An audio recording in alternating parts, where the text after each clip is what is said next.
Let's welcome CGPSC 9th rank deputy collector Korba Vikas Kumar Chaudhary.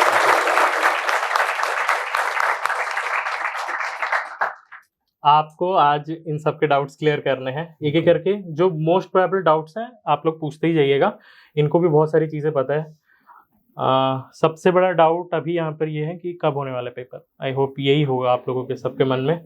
तो इनको internal बहुत सारी खबरें हैं तो ये बताते जाएंगे आपको, फिर एक एक करके एड्रेस करेंगे क्वेश्चंस को। ओके, तो सर आप लीजिए। गुड इवनिंग फ्रेंड्स, कैसे हैं आप सब लोग? माहौल थोड़ा सा अभी डिमोटिवेटेड होगा, है ना? क्या लग रहा है कब होगा एग्जाम? किसी को कोई आइडिया? अच्छा, आरक्षण रोस्टर के बारे में जानते हैं आप लोग? पूरा आइडिया है रोस्टर कैसे बनता है? और जो अभी आरक्षण का जो लेटेस्ट डिसीजन आया है हाई कोर्ट का, उसके बारे में कोई आइडिया?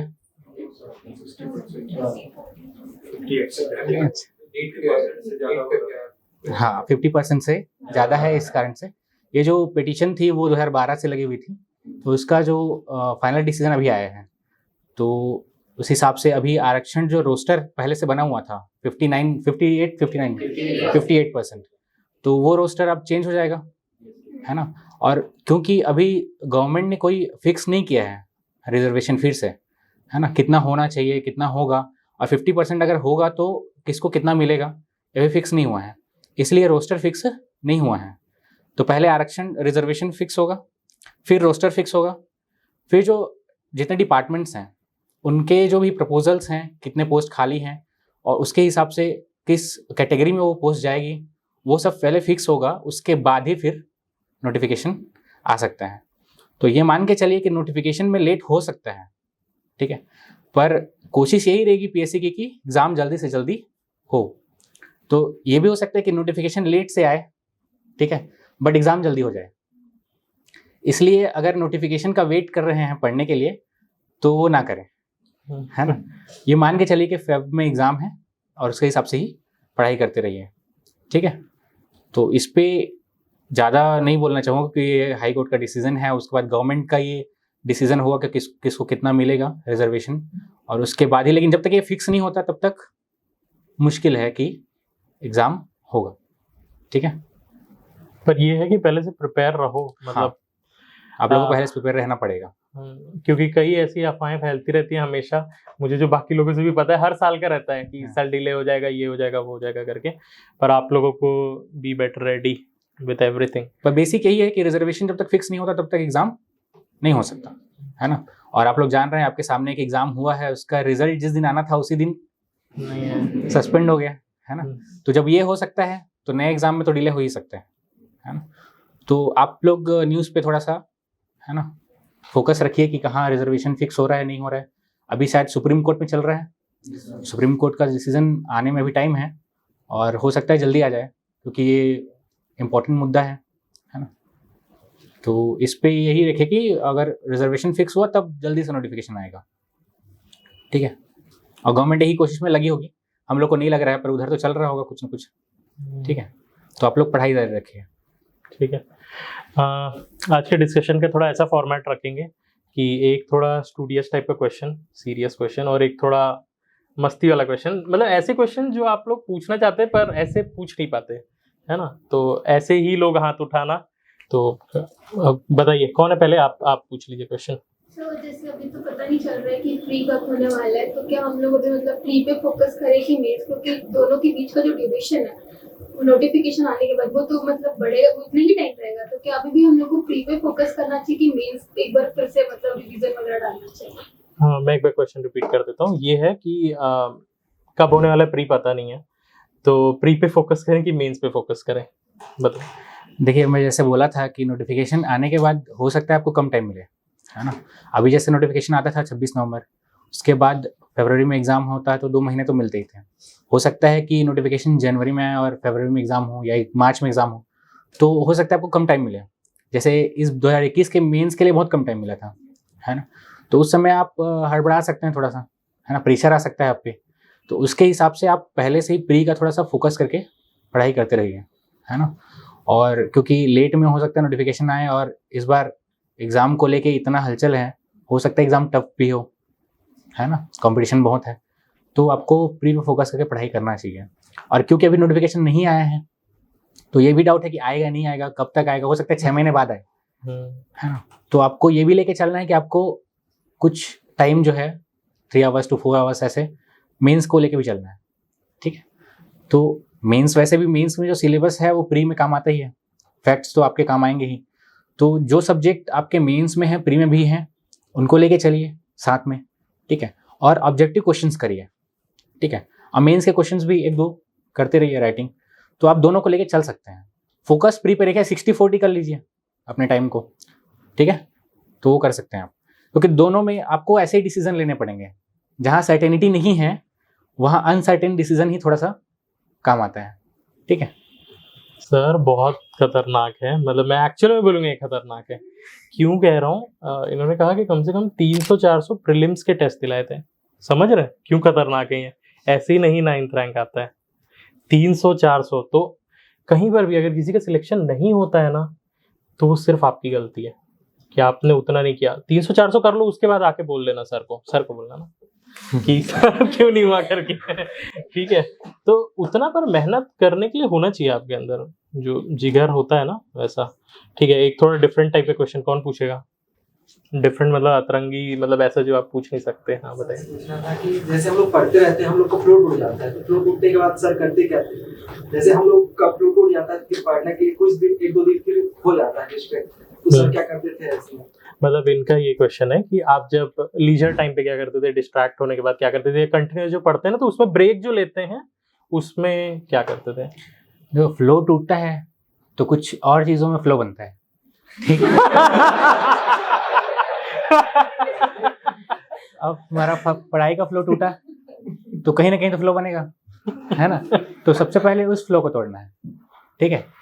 मान लो अगर तुम पढ़ रहे हो 2 दिन से, तीसरे दिन पढ़ने का मन नहीं किया, चौथे 5वें दिन कुछ और कर रहे हो, अब वो चलते रहेगा जब तक उसका फ्लो नहीं टूटता, ठीक है। तो फ्लो तोड़ने के लिए ज़रूरी है कि माइंड में हमेशा चलते रहना चाहिए। हाँ, देखो एक चीज़ है, मोटिवेशन हम लोग लेते हैं, है ना, बहुत सारे जगह से। जैसे मैं भी आया हूँ मोटिवेशन देने, ये मोटिवेशन कितने देर तक रहेगा? आधे घंटे, यहाँ से बाहर निकलते तक मैक्सिमम, ठीक है, या आज रात तक सोने तक, है ना। उसके बाद सुबह उठने के बाद सब भूल जाएंगे, ठीक है। बहुत सारे बच्चे अलग अलग कोचिंग में पढ़ते हैं, कई बिना कोचिंग के पढ़ते हैं, ठीक है। अगर कोई कोचिंग ही आपको सक्सेस दिला सकता तो सारे बच्चे उसी कोचिंग में जाते हैं, ठीक है। या बिना कोचिंग के कोई करने की हिम्मत नहीं करता, ठीक है। तो अगर कोई मोटिवेशन ऐसा होता जिससे मोटिवेशन मिले और बच्चा पढ़ के निकल जाए यूपीएससी सीजीपीएससी, तो उसी को देखते सब। ऐसा है क्या? कोई पर्टिकुलर है? कोई पर्टिकुलर नहीं है। मतलब मोटिवेशन कहाँ से आता है? आपके अंदर से। तो जिसको मोटिवेशन अपने अंदर से नहीं आ रहा है ना, मान के चलो उसका मोटिवेशन जो है अभी यहाँ से बाहर निकलने के बाद खत्म हो जाएगा, ठीक है। और उसी फ्लो में चला जाएगा जिस फ्लो में पहले से चल रहा है, ठीक। तो जरूरी है कि मोटिवेशन आपके अंदर से आए, आप क्यों करना चाहते हैं, और वो जितना स्ट्रांग रहेगा, ठीक है, फ्लो आपका उतना ही बना रहेगा पढ़ाई का, ठीक है। और टूटेगा भी तो आप जल्दी से पकड़ लेंगे, ठीक है।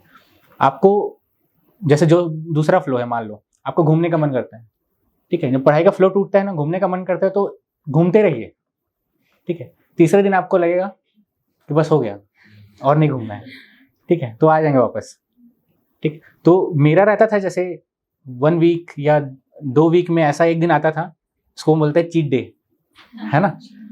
जैसे खाने में रहता है ना चीट डे, वैसे ही रहता है चीट डे। उस दिन कुछ नहीं करना, कुछ भी नहीं करना। मैं जैसे मन करता था तो 3-4 मूवी एक साथ सुबह से लेकर रात तक 3-4 मूवी एक साथ। और मूवी देखने का शौक है मेरे को, तो मैं 3-4 मूवी एक साथ देख लेता था। या फिर जैसे खेलने का मन है तो दिन भर क्रिकेट ही खेलते रहते, ठीक है। तो जो करने का मन है करो, ठीक है, एंडलेस उसको। और जब तक एनर्जी तुम्हारी खत्म ना हो जाए उसको करने से, उसके बाद फिर से वापस आ जाओगे, ठीक है। बहुत सही। तो ये एक है, मैं एक बहुत इम्पोर्टेंट चीज़ ऐड करना चाहता हूँ, क्योंकि मैंने खुद भी बहुत सारे एग्जामिनेशंस क्रैक किए हुए हैं। मैं खुद आईआईटी बॉम्बे गया हुआ हूँ। तो एक चीज़ मैं कहूँगा ना लाइफ में ये याद रखना कि ना एक मजबूरी हमेशा रखना अपने लाइफ में, ठीक है? अगर आपको लगता है ना आपके पास बहुत सारे ऑप्शंस हैं, तब आपके फेल होने के बहुत ज़्यादा चांसेस हैं। पर अगर ऐसा है ना सर, हम लोग उस समय बात भी किए थे इसमें कि एक चीज मैं ऐड करूंगा, 2 तरह से मोटिवेशन आता है। एक मोटिवेशन आता है मजबूरी से, जिसके पास करने को कुछ और नहीं है ना, जिसकी फैमिली में बहुत जरूरी है कि उसको जॉब चाहिए, सेटल होना है, ठीक है, और उस मतलब पर्सपेक्टिव में वो तैयारी कर रहा है, तो वो जो मोटिवेशन होता है बहुत स्ट्रांग होता है, ठीक है, वो कहीं नहीं जाता। एक मोटिवेशन जो हमको लाना पड़ता है कहीं से, हो सकता है कि मेरे को कुछ बनना है, कुछ करके दिखाना है, ये वाला मोटिवेशन, उसकी मतलब मजबूरी नहीं है वो बनना, ठीक है, वो करना, तो वो जो मोटिवेशन होता है वो थोड़ा कम स्ट्रांग होता है, तो उसको स्ट्रांग बनाते रहना पड़ता है बार बार, ठीक है। तो ज़्यादातर देखना जो एग्जाम निकालते हैं उसमें बहुत लोगों का ऐसा था कि मजबूरी वाला जो मोटिवेशन रहता है, ठीक है, इनके पास कुछ नहीं था। अभी विजय कैवर्त का जो आपने लिखा हुआ है, ठीक है, एक मेरे फ्रेंड है अजय शतरंज, वो भी बिना कोचिंग के निकाले हैं, ठीक है, वही भी एक छोटे से जॉब में थे, ठीक। तो बहुत सारे लोग ऐसे रहते हैं जो मजबूरी वाला मोटिवेशन होता है ना, तो वो फाइंड कीजिए, या तो मोटिवेशन फाइंड कीजिए जो स्ट्रांग हो, या वो मजबूरी फाइंड कीजिए जो कि स्ट्रांग मोटिवेशन पैदा करे, ठीक है। तो आपको पहले वो फाइंड करना है, वो जो क्यों जो है ना, क्यों वो जितना स्ट्रांग होगा ना उतना ही आपका जो ये है ना प्रिपरेशन उतना स्ट्रांग होगा, ठीक है। मतलब जो आपको होल्ड करके रख सके, आपको होल्ड करके रख सके, क्योंकि आप तो भागते रहते हैं, है ना, मन तो चंचल है तो भागते रहते हैं, तो जो मोटिवेशन आपको होल्ड करके रख सके, पीछे खींच सके, बाकी लोग आपके टाइम खींचने के लिए तैयार हैं, आपको कहीं ना कहीं ले जाते रहते हैं, है ना, ऐसे तो होंगे फ्रेंड्स, चल यहाँ चलते हैं, वहाँ चलते हैं, है ना, तो वो जो मोटिवेशन है वो आपको पीछे खींचेगा, नहीं जाना है, मुझे भी तैयारी करना है ना, अभी टाइम देना है, तो वो बना के रखिए, हमेशा पीछे खींचेगा, आपके माइंड में होगा वो, ठीक है। तो बाहर के लोग ज़्यादा स्ट्रांग हैं कि आपका अंदर का ज़्यादा स्ट्रांग है, वो आपके ऊपर डिपेंड करता है, ठीक है। तो पहले वो बनाइए, उसके बाद प्रिपरेशन स्टार्ट कीजिए। आई नो आपके मन में कई सारे डाउट्स होंगे, कब होगा CGPSC, इसके लिए कैसे पढ़ें, कहाँ से पढ़ें, कितना पढ़ें और क्या क्या पढ़ें, ये सारे डाउट्स आपके क्लियर करेंगे हमारे mentors on a 1-on-1 call session. जैसे एक कपड़ा सबको फिट नहीं आता है, वैसे ही एक जनरल गाइडेंस हर जगह अवेलेबल है, पर अगर आप चाहते हैं कि एक पर्सनलाइज्ड गाइडेंस आपके सिचुएशन के अकॉर्डिंग आपको मिले, तो जल्दी से जल्दी बुक करें हमारा ये सेशन ओनली एट 99 रुपीज। अभी नीचे दिए गए नंबर पे व्हाट्सएप करें और अपना सेशन बुक करें। और हाँ, ये जो आप खर्च कर रहे हैं ये एक इन्वेस्टमेंट है आपके फ्यूचर के लिए। लोगों का पर्सपेक्टिव कैसे चेंज हुआ after you became an officer? Deputy collector जिस दिन आप बन गए उस दिन से लोग आपके कैसे देखने लगे, चेंज हुआ क्या आप देखा? क्योंकि ना यहाँ पे कई लोग हैं ना जिनके अंदर ऐसी चीज़ है जो ये किसी को प्रूफ करना चाहते हैं, यार तू देख लेना करके आता हूँ, है ना, ऐसे वाले हैं, होंगे ना, कोई है हाथ, हाँ ऐसे, मतलब या ऐसे होंगे जो मतलब तू मेरा इंतकाम देखेगा, है ना, ऐसे वाले भी हैं। तो मैं बस ये पूछना चाह रहा हूँ ना कि what was the difference that you saw from the people who were not expecting that you can become an officer? देखिए, जो डिप्टी कलेक्टर ऑफिसर का जो पोस्ट है ना, वो पोस्ट को हटा दीजिए, ठीक है। पहले भी मैं वैसे ही था, आज भी मैं वैसा ही हूँ, ठीक है, पर पहले लोग मेरी बातें नहीं सुनते थे ना, लोग मुझे देखने नहीं आते थे, है ना, मतलब जो इम्पोर्टेंस है उस पोस्ट का है, ठीक है, पर्सन का नहीं है। हाँ, पर्सन ने ये अचीव किया है, बस इतना इम्पोर्टेंस है उसका, ठीक है, मतलब उसका जो क्या बोलते हैं, जैसे बॉलिंग में हम बोलते हैं लाइन एंड लेंथ सही था, ठीक है, निशाने पे लगा, बस इसीलिए हम आते हैं उसको देखने, उसको सुनने, क्योंकि हमारा भी लग जाए, हमारा कहीं डाइवर्टेड तो नहीं है, हमारी जो तैयारी है। बाकी जो ऑफिसर का पोस्ट है वो जब किसी साथ जुड़ जाता है तो फिर लोगों का देखने का नजरिया ऐसे ही चेंज हो जाता है, फिर वो रेस्पेक्ट और वो चीज़ें साथ में जुड़ जाती हैं, तो बहुत ज़्यादा पर्सपेक्टिव चेंज होता है लोगों का। बताइए ना कुछ अच्छा वाला इंसिडेंट कि कैसा रहा था, सर होने लग गया, या प्लीज मुझसे बात कर लो,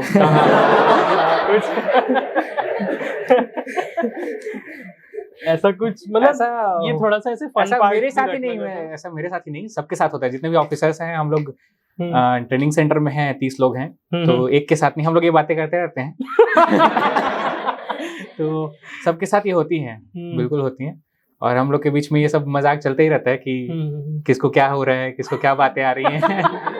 खासकर पीयूष तो है ही, अरे वो कन्हैया है। वो मोस्ट एलिजिबल बैचलर जो होते हैं। तो उसका तो सोशल मीडिया इन्फ्लुएंस तो उसका गजब का है, गजब है गजब। तो उसका चलते ही रहता है, तो खिंचाई चलते रहती है उसकी। नहीं, मैं आप लोगों को एक बात बता रहा हूँ। हम लोग ऑफ द कैमरा बात कर रहे थे। एक ऑफिसर है ना, उनको पहले कॉल आया मेरी बेटी से शादी कर लो करके, है ना। फिर वो कुछ बोले होंगे तो इमीडिएट बात दूसरे वाले रैंक का सेम आदमी कॉल किया, मेरे बेटी से शादी कर लो। तो दे आर लाइक कि लिस्ट वाइज ऐसे करके कॉल करना चालू करते हैं, है ना। तो समझ लो, है ना, एब्स में कुछ नहीं रखा है, पढ़ाई कर लो। बहुत स्कोप है। सर टाइम का जैसे लगता है अपने को सोचने से 24 घंटा है, बहुत ज्यादा लगता है, लेकिन फिर दिन पर निकल जाता हो, पता नहीं चलता है उसको यूटिलाइज कर सकते हैं। मैं रिपीट कर देता हूँ। हाँ। ये मैं इसलिए बार बार रिपीट कर रहा हूँ, इसमें भी आ जाए, बाकी लोगों को भी हेल्प हो जाए। 24 आवर्स बहुत ऐसा कम लगता है, तो कैसे मैनेज किया जाता है? आप कैसे करते थे? आप अपना सुपर वाला आइडिया पिछली बार बताए थे, इस बार बता दीजिएगा। नहीं देखिए, 24 घंटे तो सबके पास है ना, जितने लोग तैयारी कर रहे हैं सबके पास है। अगर वो कोई अदर जॉब नहीं कर रहे हैं, है ना, केवल स्टूडेंट हैं, 24 घंटे सबके पास है। आपके पास जो इम्पोर्टेंट काम होता है ना, डेली रूटीन का, खाना पीना सब लेके, उसमें कुछ टाइम ही जाता है, 4 घंटे आपके मैक्सिमम, ठीक है। आप सोते हैं 8 घंटे, उसमें निकाल देते हैं, 12 घंटे आपके निकल गए, बचे आपके 12 घंटे। 12 घंटे में जो एनर्जी आप यूज़ करते हैं, देखिए एनर्जी का खेल है सब, ठीक है। आप, मैं बोलता हूँ हमेशा कि कंजर्वेशन ऑफ एनर्जी जब पढ़े हैं ना आप लोग फिजिक्स में, है ना, उसी का खेल है, ठीक। आप 8 घंटे सोते हैं, किस लिए सोते हैं? एनर्जी सेव करने के लिए, ठीक। आप 8 घंटे सो के एनर्जी सेव किए। आप 3 टाइम खाना खाते हैं, किस लिए? एनर्जी बनाने के लिए, ठीक है। आपने एनर्जी बनाया, अब वो जो टाइम दिया आपने 12 घंटे एनर्जी सेव करने के लिए, बाकी 12 घंटे आप एनर्जी कहाँ यूज कर रहे हैं, वो डिपेंड करता है। आप बात भी करते, जैसे मैं बात भी कर रहा हूँ, अभी मेरी एनर्जी जा रही है, अभी दोपहर में खाना खा के आया हूँ, तो उसकी एनर्जी जो है मैंने सेव की है, तो वो अभी जा रहा है, ठीक। अब मैं लगातार 5 घंटे बात करूँ, उसके बाद मेरी एनर्जी रहेगी नहीं, मेरे को फिर से एनर्जी की जरूरत पड़ेगी, रेस्ट की जरूरत पड़ेगी। तो एज ए स्टूडेंट आप पहले एनर्जी सेव करते हैं, ठीक है। तो स्लीप इज मस्ट, 8 आवर्स, ठीक है। 8 घंटे सोना मस्ट है, क्योंकि आपके माइंड की कैपेसिटी है ना, ठीक। आप 24 घंटे नहीं पढ़ सकते, बिल्कुल, ठीक। तो पहले 8 घंटे सोना मस्ट है, सही सा खाना मस्ट है, फूड जो है सही होना चाहिए, ठीक है। हम लोग इन चीज़ों पे ध्यान नहीं देते अपनी बॉडी पे। देखिए मशीन है, कोई मशीन, आपके घर में मशीन तो होगी, कोई मशीन, वॉशिंग मशीन हो, ठीक है, सिलाई मशीन हो, टीवी हो, कुछ भी मशीन है, वो मशीन में अगर प्रॉपर एनर्जी नहीं पहुंचता है तो वो चलता है क्या? नहीं। तो हम अपने बॉडी को ऐसा ध्यान नहीं देते, है ना। हम कुछ भी खा लेते हैं। अब कुछ भी खाने के बाद अगर तबीयत खराब हुआ तो एक दिन आपका वेस्ट हुआ। अगर वो कुछ भी नहीं खाते तो एक दिन आपका सेव हो जाता। अब वो एक दिन वेस्ट हुआ और मान लो एक चैप्टर पढ़ नहीं पाया आप, और उसी चैप्टर से क्वेश्चन आ गया तो, और एक ही नंबर से आपका प्रीलिम्स रुक गया तो, ठीक है। तो यहाँ कंपटीशन है ना। तो आपको पल पल सेव करना है, ठीक। तो आप प्रॉपर फूड, प्रॉपर स्लीप, ये दोनों मस्ट है। यहाँ से एनर्जी सेव होगी तो आपका कॉन्सेंट्रेशन, जो बोलते हैं ना, कॉन्सेंट्रेशन नहीं हो रहा है, ठीक है, नहीं कर पा रहा हूँ, नहीं कर पा रही हूँ, इसी कारण से नहीं होता है। प्रॉपर योगा, मेडिटेशन, ठीक है। कॉन्सेंट्रेशन जितना बढ़ाएंगे आप, 1 महीना करके देखिए, आपका जो कॉन्सेंट्रेशन लेवल है बढ़ जाएगा, मेमोरी पावर बढ़ जाएगी। उसके बाद आप लाइब्रेरी आ रहे हैं, 4 लोगों से फालतू की बातें कर रहे हैं, चलो रिलेवेंट बातें हो रही हैं, ठीक है, वो ठीक है, फालतू की बातें हो रही हैं, एनर्जी आ रहा है। अगर उसको नहीं करोगे तो कोई घाटा है नहीं, लाइफ में कोई घाटा नहीं है, ठीक है। तो वहां एनर्जी वेस्ट क्यों कर रहे हो, ठीक है। हाँ, आपको बातें करने में अच्छा लगता है, आपकी हॉबी है, एक आध हॉबी होनी चाहिए, वो ठीक है। एक आध हॉबी में आप एनर्जी दे रहे हैं, वो चलता है, क्योंकि वो माइंड रिफ्रेश करता है, ठीक है। पर मूवी मेरी हॉबी है और मैं दिन भर मूवी देखो तो एनर्जी तो उसमें भी जाता है ना। तो आपको एक पर्टिकुलर टाइम रखना है हर चीज़ के लिए, ठीक। अगर आप उस टाइम को मतलब इधर उधर कर रहे हैं या फिर से आगे बढ़ के कुछ और कर रहे हैं तो आपका घाटा है उसमें, ठीक है। तो कंट्रोल रखिए, लक्ष्मण रेखा बना के रखिए अपने लिए।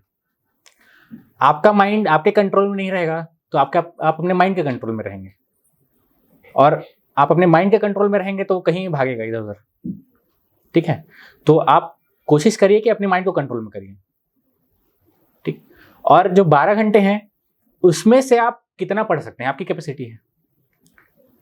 12 घंटे तो निकाल दीजिए, आपके 8 घंटे सोने के, 4 घंटे आपके इधर उधर के जो भी काम है आपके डेली रूटीन के। अब देखिए क्या होता है, लाइफ है, इमरजेंसी आ जाती है, उस 12 घंटे में भी इमरजेंसी आ गई कोई, ठीक। एक दिन ऐसी इमरजेंसी आई कि 6 घंटे 7 घंटे निकल गए, आपका रूटीन था पढ़ने का, नहीं पढ़ पाए आप, तो क्या होगा, थोड़ा सा डिप्रेशन आता है कि आज का काम नहीं हुआ। लेकिन अगर उसको लेके बैठेंगे तो क्या होगा, अगला दिन भी जाएगा, ठीक।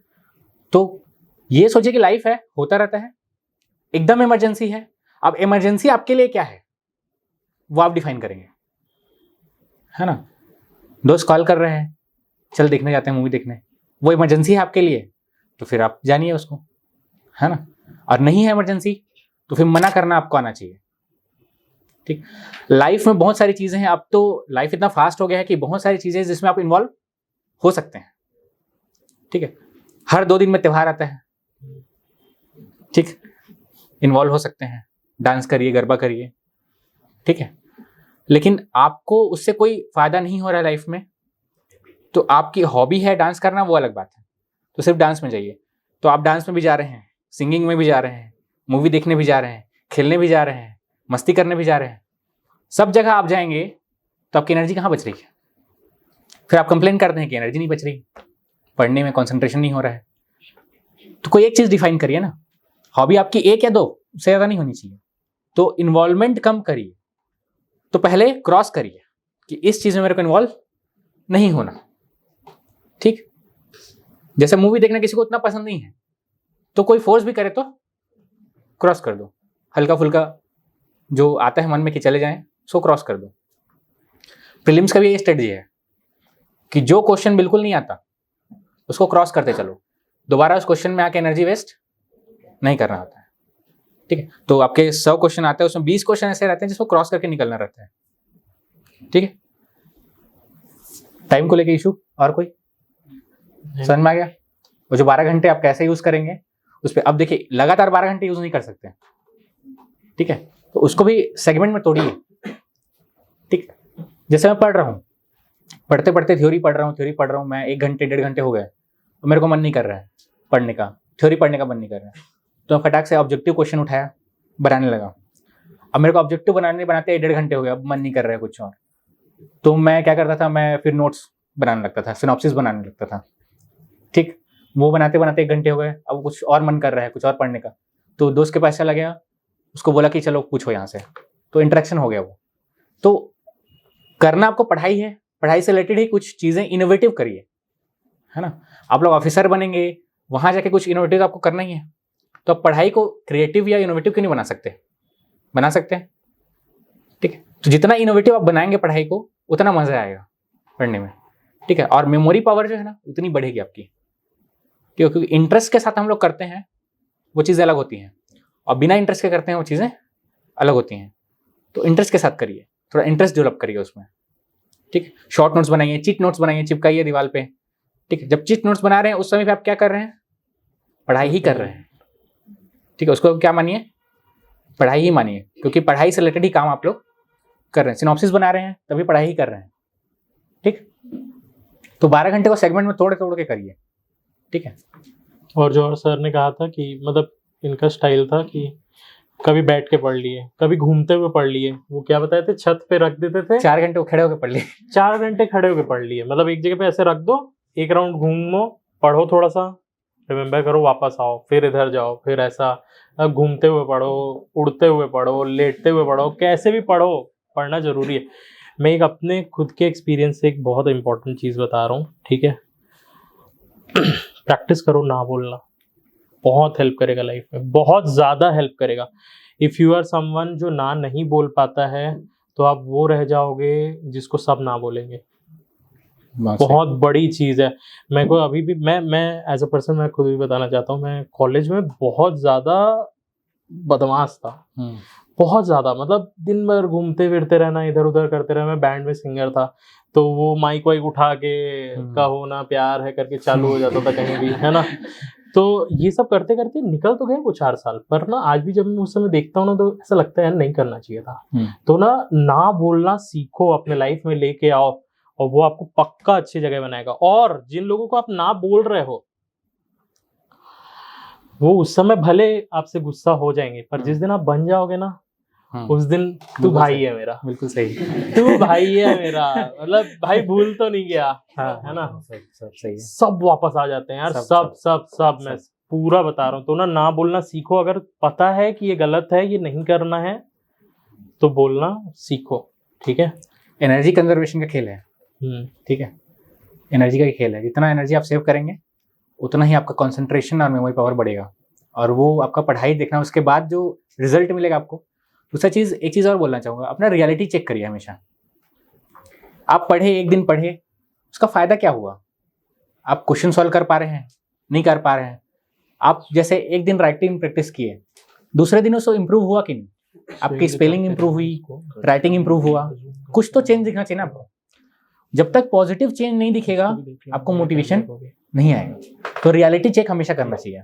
तो रियलिटी चेक को हमेशा रखिए अपने साथ, ठीक है। कोई भी चैप्टर पढ़ते हैं तो क्वेश्चन करिए, ऑब्जेक्टिव करिए, उसका मेंस का जो क्वेश्चन आता है वो करिए, लिखिए बार बार, ठीक है।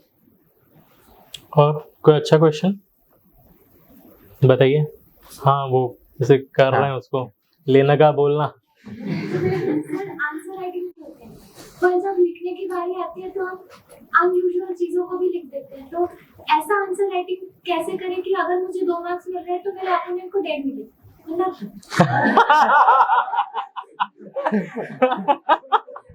बहुत अच्छा क्वेश्चन है। आई रिपीट इट, कि मतलब कंटेंट है, सब कुछ है, पर कैसे लिखना है उसको कि आपको ज्यादा मार्क्स मिल सके as compare to someone who is writing the same answer, है ना।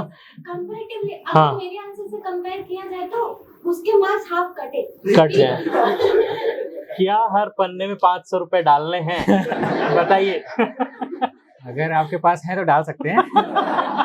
मेरे पास तो नहीं थे। तो मेरे पास जितने फैक्ट्स थे उसको ही मैंने डाला था। देखिए, फैक्ट्स और सीजीपीएससी की जहाँ तक बात करें ना, तो सीजीपीएससी का जो मेंस का एग्जाम है वो कंसेप्चुअल कम फैक्चुअल ज़्यादा है, ठीक है। जैसे यूपीएससी से आप कंपेयर करेंगे तो यूपीएससी आपको क्रिएटिविटी का मौका देती है ना। उसके क्वेश्चंस भी ऐसे रहते हैं, कभी भी आपको डायरेक्ट क्वेश्चन नहीं पूछेगा, क्योंकि वो डायरेक्ट चाहता भी नहीं कभी, है ना। वो चाहता है कि आपकी क्रिएटिविटी बाहर आए, कोई इनोवेटिव माइंड बाहर आए, ठीक है। पर वहीं मैं जब यूपीएससी से आया था यहाँ पे, तो मेरे को लिखने में बहुत तकलीफ हो रहा था, क्योंकि वहाँ हम ऐसे जब लिखते हैं हम बहुत कंसेप्चुअल लिखते हैं वहाँ पे। मेरे को ऐसे में सबसे कम मार्क्स मिला है इस बार सीजीपीएससी में, क्योंकि योजना आयोग वर्सेस नीति आयोग लिखा था मैं, तो वो तो पता नहीं, समझ में नहीं आया शायद उन लोग को, या मेरे को समझ में नहीं आया, मेरे को नहीं पता। पर वो आपको चेंज करना पड़ता है, मेरे को बहुत सारा चेंज करना पड़ा। सुनील सर, टुटिया सर, वो बहुत डांटते थे कि ये जो लिख रहे हो इतना लंबा लिख रहे हो, मतलब 750 शब्द का जो ऐसे है उसमें मैं 1600-1700 शब्द लिखता था। तो वहाँ से कम करते करते करते करते 7-8 ऐसे लिखने के बाद मेरा 1000 तक वर्ड्स तक पहुँचा था, ठीक है। उसके बाद भी और कम करना था। तो थोड़ा सा ना सीजीपीएससी का जो है वो फैक्चुअल है, ठीक है, और वो डिमांड करता है फैक्चुअल ही, ठीक। तो डाटा जितना रहेगा आपके पास, आपके मार्क्स उतने ज़्यादा रहेंगे, ठीक है, हर पेपर में। दूसरा चीज़, 4 चीज़ें बोलता हूँ मैं राइटिंग के लिए। आपका सबसे पहला है स्पीड। अगर स्पीड नहीं है तो क्वेश्चन पेपर मतलब कंप्लीट नहीं होगा आपका, और कंप्लीट नहीं हुआ, एक आपने बाकी सारे आंसर्स में ले आया 2-2 नंबर, ठीक है, एक 8 या 10 नंबर का छूट गया आपका, तो बराबर हो गया, ठीक है। आपके अपोनेंट से बराबर हो जाएगा, उसको 1.5 नंबर भले ही मिले, ठीक।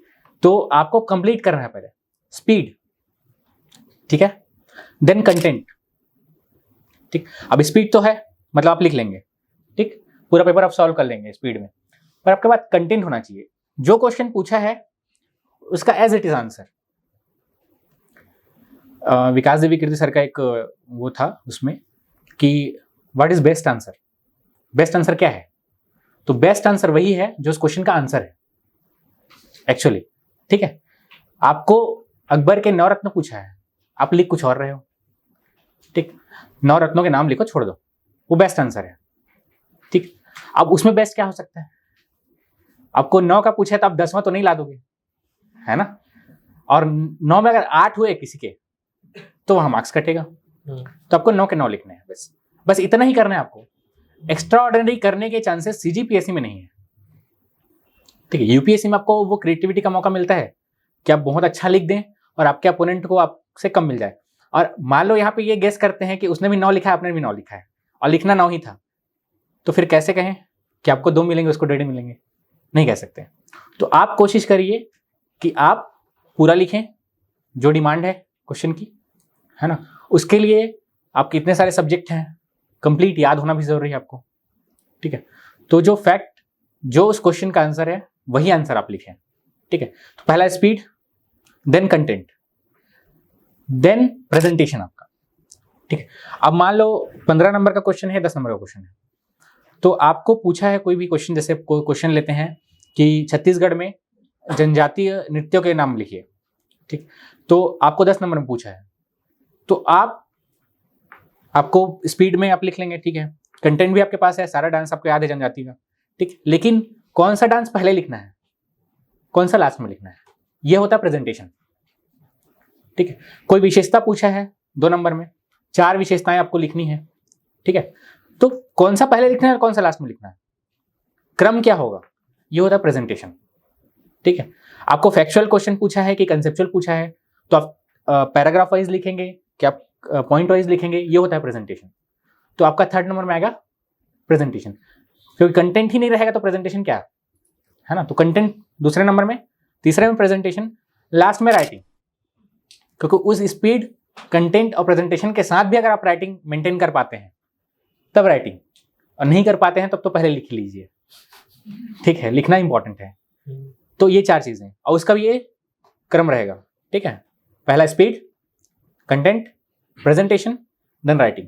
तो अपना मेंस का जो आंसर राइटिंग है ना, इस सीरीज के हिसाब से जमाइए, ठीक है। कई लोग राइटिंग को लेके ही इतना परेशान रहते हैं कि कंटेंट, प्रेजेंटेशन और स्पीड को भूल गए राइटिंग में, तो फिर वो गए कम से, ठीक है। कई लोग ऐसे भी हैं जिनका राइटिंग उतना अच्छा नहीं था, फिर भी अच्छा नंबर मिला है मेंस में, तो उनका बाकी 3 ठीक था, है ना।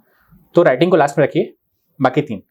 तो ये चारों आप फुलफिल कर लेते हैं और राइटिंग भी आप फुलफिल कर लेते हैं, तो हो सकता है आपके अपोनेंट से आपको ज़्यादा मिल जाए, है ना, नंबर। हाँ बताइए। सर, सिविल सर्विस की प्रिपरेशन स्टार्ट करने से पहले सबके कुछ रीजंस रहते हैं कि मुझे इस रीजंस के नाम से सिविल सर्वेंट बनना है, लेकिन जब प्रिपरेशन बढ़ते जाता है, प्रिपरेशन हॉबी होते जाता है, फिर ऐसा लगने लगता है बीच में कि वो रीजन कहीं किनारे हो, डाइल्यूट हो रहा है, और जॉब प्रेशर और फिर प्रिपरेशन इतना हावी हो जाता है कि वो रीजन कहीं दिखता ही नहीं, जिससे तुम मोटिवेट होकर सिविल सर्विस स्टार्ट किए। उसके बाद ऐसा होता है कि जॉब प्रेशर बढ़ जाता है, फिर ऐसा आ जाता है कि कुछ भी मिल जाए, ये सब कुछ भी मिल जाए और मेरा रीजन और वो एक अच्छी जॉब, इसको कैसे बैलेंस करना? बहुत अच्छा क्वेश्चन है। मैं एक बार फिर से रिपीट कर देता हूँ। मतलब आप जिस ऑब्जेक्टिव के साथ स्टार्ट करते हैं, कई बार ऐसे प्रेशर के साथ, टाइम के साथ डाइल्यूट होते जाता है, तो सब चीज़ों को कैसे मैनेज किया जाए, अपना प्रिपरेशन भी और वो जो फाइनल एम था, और उसके बीच में वो जो स्टेप नहीं रहता है कि यार कुछ तो मिल जाए, वो मतलब व्यापम वापम आता है ना, तो यार मिल जाए यार जो भी हो, मतलब इसके साथ सब कुछ चीज़ को कैसे मैनेज किया जाए। एक्चुअली जो क्वेश्चन है ना, वो मेरे से बहुत रिलेट करता है वो। अच्छा। कि मैं जब कॉलेज में था, उसके बाद कॉलेज से निकलने के बाद मैं यूपीएससी स्टार्ट किया था, तो मेरा तो एम था कि आईएएस बनूं, ठीक है।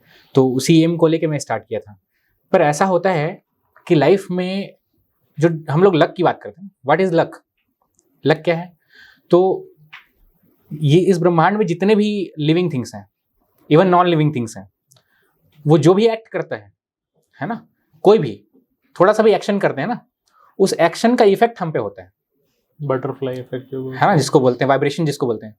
अगर अमेरिका का भी मूड हुआ कि भारत में परमाणु बम गिरा दें, तो हम कहाँ जाएंगे, हमारा हो गया खात्मा, है ना। तो उनका इफेक्ट हुआ, मन में आया उनके, पर उनके एक्शन का इफेक्ट हम पे होता है।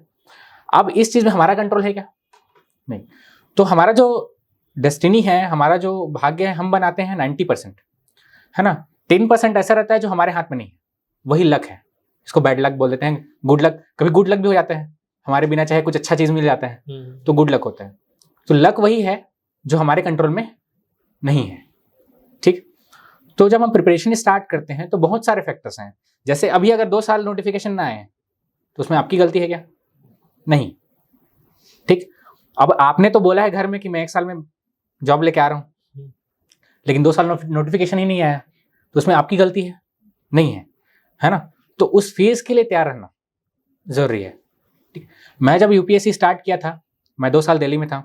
उसके बाद मैंने एक अटेम्प्ट दिया, प्रीलिम्स क्लियर नहीं हुआ।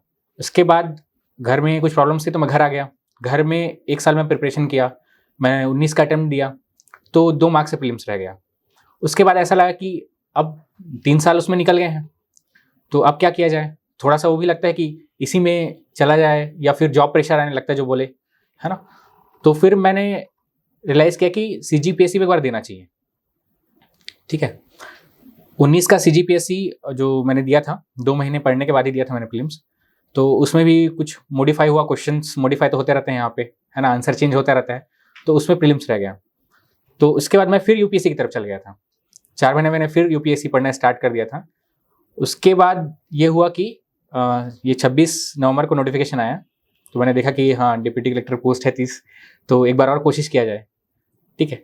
तो यूपीएससी से फिर सीजीपीएससी, बीच में ऐसा हुआ कि सीजीपीएससी का जब प्रीलिम्स नहीं निकला तो मैं बीएड करने भी चला गया था कि चलो टीचरशिप भी है, वो भी कर सकते हैं, है ना, बीच में। तो आपको ऑप्शंस खोजते रहना पड़ेंगे प्रेशर को डायलूट करने के लिए। प्रेशर को डायलूट करना है। अभी आप सीजीपीएससी कर रहे हैं तैयारी, अभी ये जो हो रहा है आपके साथ, है ना, नोटिफिकेशन में अभी लेट होगा, प्रेशर आएगा। तो प्रेशर को डायलूट करने के लिए आपको कुछ ना कुछ ऑप्शंस खोजते रहना पड़ेंगे, ठीक है। तो प्रेशर को डायलूट करने के लिए मैंने ये ऑप्शंस खोजा। मैं सीजीपीएससी कभी देने वाला नहीं था, मैं यूपीएससी में ही मतलब लगा हुआ था। तो प्रेशर क्योंकि वहाँ ज़्यादा बन रहा था, तो उस प्रेशर को तोड़ना था, बबल को तोड़ना था, वो कॉन्फिडेंस लाना था, ठीक है, क्योंकि कॉन्फिडेंस भी जाने लगता है आपका एक टाइम के बाद। तो फिर मैंने सीजीपीएससी देना स्टार्ट किया, ठीक है। मैंने कई सारे लोगों से कंसल्ट भी किया, मेरे भैया लोग हैं कई लोग, वो लोग भी यूपीएससी सीजीपीएससी देते रहते हैं, तो उनसे कंसल्ट करने के बाद मैं यहाँ सीजीपीएससी देने आया। तो उसके बाद जब पहले प्रीलिम्स में भी अच्छा मार्क्स आ रहा था, 138 कुछ मार्क्स था, तो उससे कॉन्फिडेंस आया फिर कि मैं कर सकता हूँ उसमें। तो ऐसा तो नहीं है कि मेरा विजन आईएएस था तो वो सिविल सर्विस है, तो ये नहीं है, ये भी सिविल सर्विस है, ठीक है।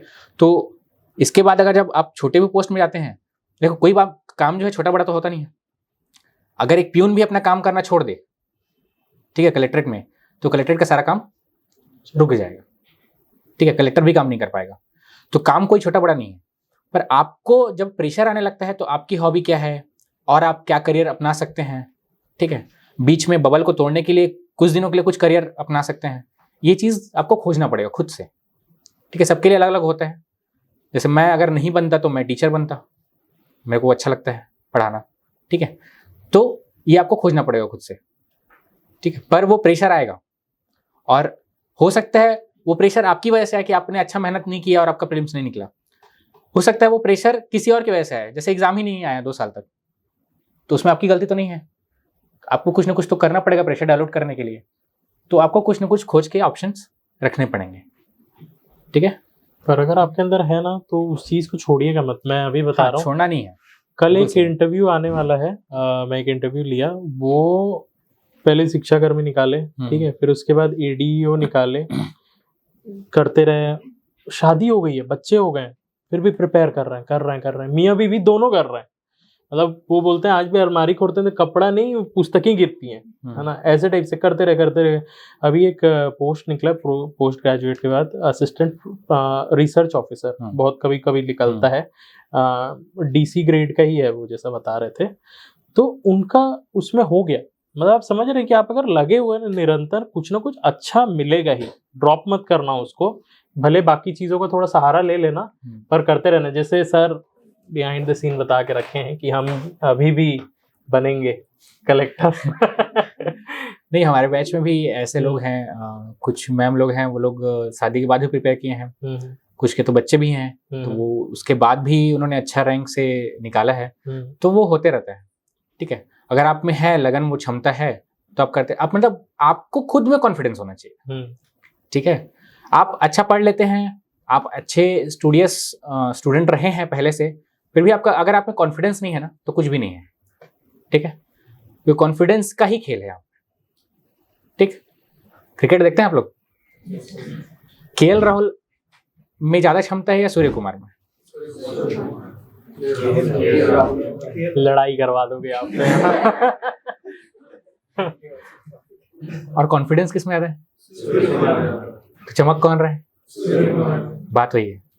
मतलब अगर आप देखें केएल राहुल के जो पहले के मैचेस हैं वो देखें, शॉट सिलेक्शन देखें और उनके शॉट को देखें, तो बहुत कैपेसिटी है। ठीक, पर वो कॉन्फिडेंस नहीं दिखा पा रहे हैं। और सूर्य कुमार यादव में वो कॉन्फिडेंस है, तो वो बढ़ेंगे आगे, है ना। तो कॉन्फिडेंस का खेल है पूरा। मेरे भी कई फ्रेंड्स हैं जो लोग बहुत स्टूडियस रहे हैं, है ना, पर वो कॉन्फिडेंस नहीं है उनमें कि वो कर पाएंगे। ठीक है, तो बीच में छूट जाता है। मैंने कई लोग को देखा है जो सीजी जैसे 12th क्लास में जो टॉप 10 में आते हैं, है ना, स्टेट बोर्ड में, मतलब सीबीएसई में अच्छे मार्क्स लाते हैं, बाद में नहीं कर पाते। ठीक है, तो ऐसा एक बीच में बन गया था, धारणा बन गया था कि जो लोग स्कूल में स्टूडियस रहते हैं वो कंपटीशन एग्जाम में फेल हो जाते हैं। ठीक है, तो ये मेरे लिए भी चैलेंजिंग था क्योंकि मैं भी स्टूडियस सर का पता है कि नहीं, सीजी बोर्ड टॉपर है। कौन सा रैंक था? First rank. फर्स्ट रैंक था, बताइए। ये आई थिंक नहीं पता रहता है ना लोगों को, तो रहे तो वो एक मतलब स्टूडियस रहने का प्रेशर भी रहता है कि आप कंपटीशन एग्जाम में आप फेल ना हो जाएं। ठीक है, क्योंकि यहाँ थोड़ा सा ऐसे कि स्कूल में क्या रहता है ना, आपको 90% मार्क्स लाएं तब भी फर्स्ट डिवीजन, 60% मार्क्स लाएं तब भी फर्स्ट डिवीजन। ठीक है, वहाँ ज़्यादा टेंशन नहीं रहता। दूसरा चीज़, वहाँ एक पर्टिकुलर सिलेबस है, छोटा सा रहता है, बुक डिफाइंड रहते हैं। ठीक है, टीचर भी सेम टीचर से पढ़ना रहता है। ठीक है, तो कोई इशू नहीं रहता वहाँ पे। ठीक है, स्कूल की पढ़ाई में और यहाँ कंपटीशन एग्जाम में थोड़ा सा डिफरेंस आता है। यहाँ आप दूसरी जगह आके पढ़ रहे हैं, यहाँ खुद का ख्याल खुद रखना है, घर में नहीं है आप। ठीक है, खाना पीना आपको खुद करना है। ठीक है, कोई भी प्रॉब्लम आती है आपको खुद को झेलना है, उसके साथ भी पढ़ना है। तो ये बहुत लोग नहीं कर पाते हैं। कई स्टूडेंट्स बच्चे आते हैं, बिलासपुर आते हैं, दिल्ली आते हैं, वहाँ से भाग जाते हैं 1 महीने में। क्यों होता है ऐसा? घर में जब तक थे, घर वाले बोलते हैं बच्चा बहुत पढ़ता है ना, तो उसके लिए सब कुछ कर देते हैं। यहाँ आपको खुद करना पड़ता है। ठीक है, जो टाइम मैनेजमेंट बोल रहे हो वो घर में कौन करके देता है? घर वाले कर देते हैं, लेकिन यहाँ खुद करना पड़ता है। तो यहाँ आने के बाद कई बच्चे ना डिप्रेशन से भाग जाते हैं वापस, भले कितने भी स्टूडियस हों। ठीक है, लेकिन जो एवरेज रहता है ना, उसको पता रहता है, उसको प्रेशर कभी नहीं आता, क्योंकि पहले भी नहीं आता है, अभी भी नहीं आता। ठीक है, तो वो धीरे धीरे पेशेंस के साथ वो कर लेता है, इसीलिए ना पलट जाता है कंपटीशन एग्जाम में। जो स्टूडियस रहते हैं ना, वो डिप्रेशन के कारण भाग जाते हैं वापस, और जो एवरेज रहते हैं ना, वो लोग धीरे धीरे कछुआ चाल में निकल जाते हैं आगे। तो ये होता है। ये मेरा एग्जाम्पल दिया है आप। तो मैं अपना बताया क्योंकि मैं बदमाश था बहुत ज़्यादा, तो 7-8 बैक थे मेरे कॉलेज में, है ना। हाँ नहीं, एक्चुअल में पूछ लेना। बहुत बैक लगते रहते थे। तो ऐसा था कि मेरा रूम बहुत ज़्यादा मस्ती वाला था कि कहीं भी जाना है तो आशीष के रूम में चले जाओ, मस्ती करेंगे करके। तो एक टाइम ऐसा आ गया था ना कि जब मैं कॉलेज से बाहर निकल रहा था, मैं अपने दोस्तों को पूछा ना, चलना यार चलते हैं करके दिल्ली, तो वही दोस्त जिन लोगों के साथ मैं मस्ती करता था, उन्होंने ये कह दिया कि भाई तेरे साथ नहीं रहेंगे करके, क्योंकि तू पढ़ाई नहीं करता है। तो वो आप समझ रहे हैं, आप जिसको सोचते थे कि आप दूसरों के साथ बहुत अच्छे हैं, है ना, मस्ती कराते हैं, बात करते हैं, और फिर वही आपको एक सेटबैक दे दे कि यार तू करता ही नहीं है तो तेरे साथ क्यों रहेंगे करके। फिर उसके बाद मैं बाहर निकला, फिर 12-14 घंटे अपने से पढ़ने लग गया, कैसे भी करके IIT पहुंच गया। मेरा एक दोस्त ऑस्ट्रेलिया से मेरे को फ़ोन किया, बहुत बचपन का दोस्त था, बोलता है अभी तू IIT कैसे पहुंच गया? हाँ मतलब इतना कब से पढ़ने लग गया था? मैं बोला यार मेरे को भी नहीं पता मैं कब से पढ़ने लग गया। तो ये है कि आप अपना लाइफ कभी भी चेंज कर सकते हो, कभी भी चेंज कर सकते हो। आप किसी भी पोजीशन पे हो, कैसा भी आपका रैंकिंग है, आप कैसे भी रहे हो लाइफ में, आप अपने आप को चेंज कर सकते हो, पर वो पॉइंट हो सके तो जल्दी ले आना। हो सके तो जल्दी ले आना। एक कहानी इसमें मेरी भी है, एक बैग मेरा भी है। फर्स्ट ईयर में ये हुआ था ना कि 12th में उतना पढ़ने के बाद ना मूड ऐसा हो गया था कि अब नहीं पढ़ते हैं। तो फिजिक्स का एग्जाम था फर्स्ट ईयर में, तो उस दिन ऐसा भी हो गया था कि 28 मार्क्स चाहिए थे पासिंग के लिए, 80 नंबर का होता था कुछ। तो जाने के बाद 9 बजे एग्जाम है, 8 बजे दोस्त लोग बता रहे हैं कि ये 3 क्वेश्चन पढ़ ले, यही आएंगे। मैं बोला पढ़ने का मन नहीं है तो नहीं है, अभी भी नहीं पढ़ूंगा। और वही भी नहीं पढ़े मैंने वो, उसके बाद वो 3 क्वेश्चन आए भी। और उसके बाद मेरे को 22 मतलब खींचतान के 22 मिले, ठीक है, और ग्रेस भी नहीं मिला उसमें, तो मैं फेल हो गया उसमें। तो उस समय ऐसा मूड हो गया था कि नहीं पढ़ना है मतलब नहीं पढ़ना है। तो ऐसा भी होता था कि कॉलेज में रूम में ही रहता था, मूवीज देखे जा रहा हूँ, और ज़्यादा से ज़्यादा मन हुआ तो लाइब्रेरी जाके न्यूज़पेपर पढ़ लेता था। तो वो लोग आते थे शाम को, क्लास क्यों नहीं आया, मन नहीं किया। तो बोलते थे ऐसा मतलब मन नहीं किया। अब उन लोग को लगता था कि मजबूरी है, क्लास जानी चाहिए, और ये कैसा बंदा है जो मन करता है तो करता है। तो लास्ट कॉलेज तक मेरा पढ़ाई थोड़ा सा ना ढीला ही था इस कॉलेज लेवल पे, कि मन करता था तो करता था। जिस सब्जेक्ट में मन करता था पढ़ने का तो उसमें 80 आउट ऑफ 80 आया था, जिसमें मन नहीं करता था तो 28 में पासिंग मार्क मिल जाते थे उसमें। तो ये मेरे मन के ऊपर डिपेंड करता था कि इसमें मेरे को मन है पढ़ने का। अच्छा हुआ आप बता दिए कि आपका बैक लगा, नहीं तो ये लोग सब आइडियल मान लिए थे, फर्स्ट रैंक लाए हुए, इनका क्या बात सुन रहे हैं हम लोग। नहीं यार, मतलब सही में मेरे कॉलेज फेलो लोगों को लगता था कि ना कि ये कैसा बंदा है, ये सीजी टॉप करके आया है, पर पढ़ता नहीं है, रूम में ही रहता है या घूमने निकल जाता है। स्पोर्ट्स एक्टिविटी में मैं रहता था, और उसके बाद दिन भर लाइब्रेरी में रहता था, मतलब 3-4 पेपर पढ़ के खत्म कर देता था। लेकिन मैं क्लासरूम नहीं जाता था। जिस क्लास में मन करता था कि ये सब्जेक्ट मेरे को पढ़ना है तो उस क्लास में घुस जाता था। तो एक बार तो टीचर भी ऐसा हो गया था कि घर में एक बार नोटिस चला गया था कि अटेंडेंस 33% से भी कम हो गया था मेरा। तो घर में नोटिस, घर वाले बोल रहे हैं ये तो पढ़ने वाला था, कैसे हो गया ये। तो घर में भी पूछे कि क्या हो गया, तो मैं बोला मन नहीं है पढ़ने का। तो जो सब्जेक्ट पढ़ने का मन करता था वही पढ़ता था। बाद में जब वहाँ से निकला तो बोले लड़के लोग कि नहीं, इसका जो मन रहता है वो करता है, तो इसका मन है करने का सिविल सर्विस तो करेगा ये। तो वही हुआ है। शादी का कब मन है आप? ये बता दीजिए आप। खतरनाक क्वेश्चन है। नहीं तो एक बार सिर्फ ऑल गर्ल्स वाला करवा देंगे हम मीठा बाप के लिए, विकास का स्वयंवर। नहीं, ये तो पीयूष का कराना पड़ेगा। एक बार एक इंटरेक्शन पीयूष और मेरा साथ में करेंगे। निमोरा का पूरा खोल देंगे आप एक एक करके, ये ऐसा हुआ है वो ऐसा हुआ है। ठीक है, और कोई क्वेश्चन बताइए। हाँ, निमोरा के बारे में तो बहुत कम इंफॉर्मेशन रहता है। हाँ, मतलब थोड़ा सा ये ऐसे मतलब थोड़ा सिस्टमेटिक रखेंगे इसको, कि जाते हैं कैसा वहाँ पर एनवायरनमेंट रहता है, क्या क्या चीजें कराई जाती हैं, कुछ ऐसा बताइए जो किसी को नहीं पता है। हाँ, मतलब मुझे भी नहीं पता है ऐसा कुछ। अच्छा, मतलब निमोरा के बारे में पता है ना, कैसा स्ट्रक्चर वगैरह कुछ नहीं पता है। पहले इंफ्रा बता दूं, ठीक है। जैसे कॉलेज का कैंपस होता है ना, सेम कैंपस है, ठीक है। नया रायपुर में जो माना रायपुर, वहाँ पे एक गांव है निमोरा करके, वहाँ आउटर में बना हुआ है।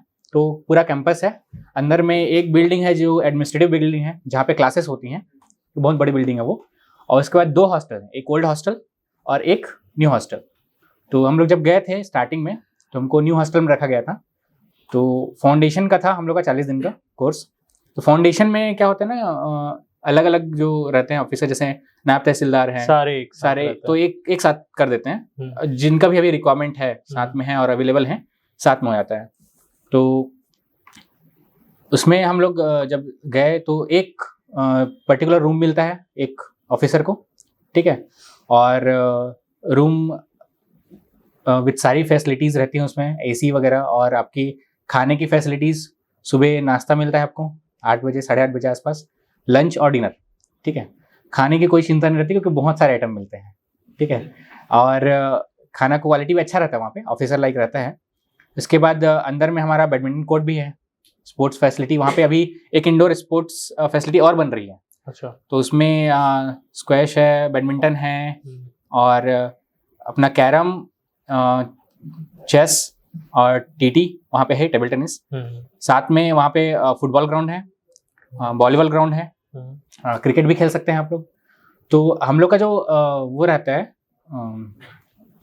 क्लास का टाइमिंग वो 10 से 5 रहता है, और ट्यूसडे को टीवी डिग्निटरी होता है, कोई भी जो बड़े ऑफिसर हैं उनको बुलाया जाता है, तो उनका जो एक्सपीरियंस है अभी तक का सर्विस में वो शेयर किया जाता है। उसके बाद थर्सडे को कल्चरल एक्टिविटी होती है क्लास के बाद आधे घंटे, तो कविता गायन, कभी एक्सटेम्पोर या फिर कभी ग्रुप डिस्कशन, ये सब चीज़ें होती हैं वहाँ पे। और फ्राइडे को जो कल्चरल होता है वो सबके साथ होता है, जितने भी वहाँ पे बैचेस कर रहे हैं सब एक साथ जो ऑडिटोरियम है वहाँ पे अपना प्रस्तुति वगैरह देते हैं। सैटरडे को विजिट रहता है, कहीं भी सैटरडे को ऑफ रहता है क्लास, तो Monday to Friday class 10 to 5, 10 to 11:15 एक क्लास, उसके बाद टी ब्रेक होता है 15 मिनट का, फिर 11:30 to 1:30 बजे तक लगभग 2 क्लासेस और होती हैं। उसका 1:30 से 2:30 लंच होता है, और 2:30 से उसके बाद 4:30 पौने 5 तक लगभग 2 क्लासेस और होती हैं। तो कुल टोटल मिला के 5 क्लासेस होती हैं दिन में, ठीक है, 1 घंटे की। और उसमें वही चीज़ें जो अभी आप पेपर 7 में जो LRC वगैरह आता है ना, लैंड रेवेन्यू कोड का जो देखे होगे पेपर वगैरह, उसमें आता है, और जितने भी एक्ट्स वगैरह हैं सब पढ़ाया जाता है, जो भी हमारे काम के चीज़ें हैं। और उसके बाद जो है ना फील्ड में भी जैसे पटवारी लोगों के साथ ट्रेनिंग वगैरह भी कराया जाता है, जो सर्वे वगैरह होता है वो लोग करते हैं, क्योंकि हमको उनको पे सुपरविजन करना होता है। तहसीलदार हैं, नायब तहसीलदार हैं, पटवारी हैं, RI हैं, इनका काम जो है उसका सुपरविजन हमको करना है। तो वो जो भी काम करते हैं वो सारे काम हमको सीखने पड़ते हैं। और चूंकि DC ऐसा है, सामान्य प्रशासन विभाग है ना, तो कहीं भी डेपुटेशन हो सकता है, जनपद CO भी बनाते हैं, है ना। AD ट्राइबल का जो पोस्ट होता है वहाँ भी असिस्टेंट कमिश्नर हमको बना सकते हैं। जो परिवहन विभाग है वहाँ RTO भी बना सकते हैं। तो आपको मोटर व्हीकल एक्ट भी पढ़ना है। अगर जनपद CO बन रहे हैं तो आपको पंचायत राज अधिनियम जो पढ़ते हैं हम लोग उसको डिटेल में पढ़ना है, ठीक है। आप अगर जैसे AD ट्राइबल बन रहे हैं तो जनजातियों का जो अधिकार हैं वो सारे, और वन अधिकार हैं, वो नियम भी पढ़ने पड़ते हैं वहाँ पे। और एज ए रेवेन्यू ऑफिसर जब आप काम करते हैं तो लैंड रेवेन्यू कोड जो होता है, भू राजस्व संहिता होता है, जो पेपर 7 में आपका आता भी है क्वेश्चन, वो पढ़ना पड़ता है पूरा, ठीक। तो वो थ्योरी क्लासेस होती हैं। विजिट जो होता है वो जैसे कभी हम लोग का ग्वालियर हुआ था, ठीक है, 20 में, शनिवार का जो विजिट होता है वो 2-3 घंटे का होता है। कहीं जैसे रायपुर तहसील का विजिट, रायपुर में लैंड रिकॉर्ड सेक्शन है, वहाँ विजिट होता है। अभी जैसे एक विजिट हुआ था, मतलब इनफॉर्मल विजिट भी जैसे होता है, जंगल सफारी वगैरह, तो वहाँ भी ले जाते हैं। बीच में जो इंडक्शन में विजिट होता है 1-1 हफ्ते का, वो होता है जैसे ग्वालियर में हुआ था अभी, तो लैंड रिकॉर्ड वहाँ का बहुत अच्छा है, बहुत अच्छा मेंटेन हुआ है, ऑनलाइन हो गया है सब चीज़ें। तो ग्वालियर विजिट उसके लिए कराया गया था, वहाँ सीखना है कि चीज़ों को कैसे ऑनलाइन किया गया है। अभी एक विजिट हो रहा है अमूल में, जो गुजरात में है, आनंद में, तो वहाँ ये विजिट कराया, इसलिए विजिट कराया जा रहा है, कोऑपरेटिव सोसाइटी। अमूल एक ऐसा कंपनी है जो कोऑपरेटिव सोसाइटी का एग्जाम्पल है और बहुत बड़ी कंपनी है। तो कोऑपरेटिव सोसाइटी कैसे उतने बड़ी कंपनी में चेंज हो सकती है, उसको देखने के लिए विजिट कराया जा रहा है। तो ये एक विजिट है। लास्ट में आपका जब भी जो सेकंड बैच है हम लोग का, उनका लास्ट आ गया है सेशन, तो उनका छत्तीसगढ़ दर्शन चल रहा है। तो 1 हफ्ते या 1.5 हफ्ते का वो रहता है, लगभग 10 दिन का। तो उनको हाई कोर्ट जो है, हाई कोर्ट में कैसे काम चलता है वो, साथ में जो रायगढ़ और क्या बोलते हैं जांजगीर है, कोशा जो बुनकर है ना, वो है वहाँ पे। और अभी Dantewada, Jagdalpur, Kanker valley national park, Kanker में एक है जंगल वारफेयर जो कॉलेज है और वो जो संस्थान है, वहाँ पे विजिट कराया जाता है। तो ऐसे छत्तीसगढ़ में बहुत सारे संस्थान में विजिट कराया जाता है।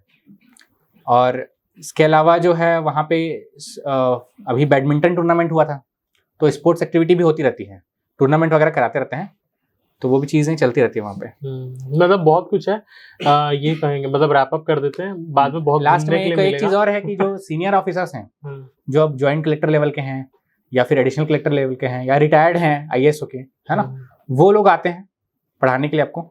तो आपको एक अलग इन्वायरमेंट मिलता है वहाँ पे, उनका एक्सपीरियंस शेयरिंग होता है, वो कैसे काम किए वो पता चलता है।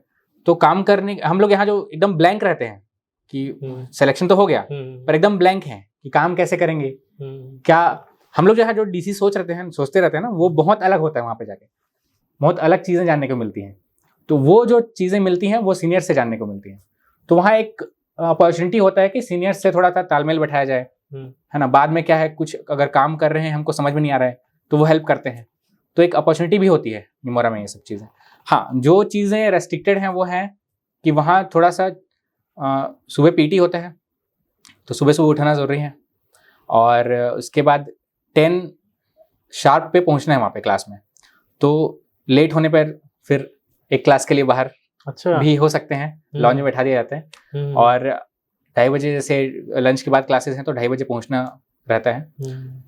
थोड़ा स्ट्रिक्ट रहते हैं इस मामले में। ये वाला आदत इन लोगों को दिलवा देंगे अगली बार से ना, अंदर नहीं आने देंगे जो 4 बजे के बाद लेट किया। और हाँ, ये चीज़ें हैं। और एक ये भी है कि जैसे जो डिग्निटरी आते हैं तो एक दिन के लिए एक स्कॉट ऑफिसर होता है जो उनको लेने जाता है फॉर्मली, वोट ऑफ थैंक्स भी वही करता है। अच्छा, ये आप ही लोगों में से हाँ, रहता है? हाँ, हमारे लोगों से सर्कुलेट होता रहता है। तो उसका इंट्रोडक्शन, उनका जो इंट्रोडक्शन है उन डिग्निटरी का, वो भी वही करेगा, वोट ऑफ थैंक्स भी वही करेगा। दिन भर के लिए एक स्कॉट ऑफिसर रहता है। क्लास रिप्रेजेंटेटिव भी रहते हैं, स्पोर्ट्स रिप्रेजेंटेटिव रहते हैं, मेस कमेटी के सदस्य रहते हैं। तो हम लोग को जैसे वहाँ कमेटी बना के थोड़ा सा प्रेजेंटेशन स्किल भी थोड़ा सिखाया जाता है ना, कैसे प्रेजेंट करें, कैसे कम्युनिकेशन स्किल थोड़ा सा सिखाया जाता है। तो बहुत सारी एक्टिविटीज़ होती रहती हैं। मतलब बहुत सारी चीज़ें हैं। क्या है ना, आप लोगों को ना एक्चुअल में ऑफिसर बनना है, ठीक है? तो पर्सनालिटी आपके अंदर ना होनी चाहिए, क्योंकि देखिए ये सीजीपीएस से सिलेक्टेड है, इनके ऊपर यूपीएससी वाले रहेंगे। तो ऐसा नहीं होना चाहिए ना कि आप जो सिलेक्ट होके वहां पर गए हैं आपका उनके साथ पर्सनालिटी मैच मत करे। तो ये चीज़ आपको हर एक चीज़ वहां पर ट्रेन कराई जाती है ऑफिसर वाले, आई होप वहां पर, है ना? और ऐसे ही मतलब ना धीरे धीरे हो जाएगा, बस अभी सिर्फ के लिए पढ़ाई पे ध्यान देना, फोकस देना चाहिए। बाकी सारी चीजें हो जाती है, घूमना फिरना सब हो जाता है, जो तुमको चाहिए ना सब मिल जाएगा। बिल्कुल, मैं पहले ही बता रहा हूँ, सब कुछ मिल जाएगा। क्या हंसते क्या, मतलब क्या चाहिए तुम लोगों को? सर मैं ये पूछना था आपसे, जैसे कि हम लोग यूट्यूब वगैरह में देखते हैं जो पावर्स होते हैं, कार मिलता है ऐसे करके, तो आप जैसे हम लोग तो प्रिपरेशन कर रहे हैं, आप वहाँ तक पहुँच गए हैं, तो आपको लगता होगा कि मतलब नवाजुद्दीन सिद्दीकी एक डायलॉग है कि अपनी भगवान करके आपको